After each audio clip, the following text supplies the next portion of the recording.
Warangal MGM ఆసుపత్రిలో power cuts పై BRS Congress నాయకుల మధ్య మాటల తూటాలు పేలుతున్నాయి. కేటీఆర్ నాయని రాజేందర్ రెడ్డి మధ్య డైలాగ్ వార్ చూద్దాం.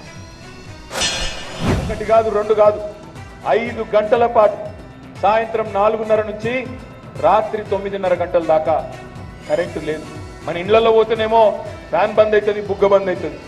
కానీ ఎంజీఎం హాస్పిటల్లో 5 గంటలు కరెంటు పోతే ఒక్క జనరేటర్ కూడా పనిచేయకపోతే అక్కడ ఇంక్యుబేటర్లో ఉండే చిన్నపిల్లల పరిస్థితి ఏంది, నవజాత శిశువుల పరిస్థితి ఏంది, ఐసీయూలో వెంటిలేటర్ మీద ఉన్న పేషెంట్ల పరిస్థితి ఏంది? ఇదేనా మార్పు? ఇదేనా మనం ఏరి కోరి తెచ్చుకున్న మార్పు? అది ఎంజీఎంల కరెంటు గురించి మాట్లాడుతున్నారు. విత్ ప్రింటెడ్ పట్టుకొచ్చిన నేను వాళ్ళ హాయంలో ఎన్నిసార్లు కరెంటు పోయింది, ఎన్నిసార్లు ఇబ్బందుల పాలైనరు.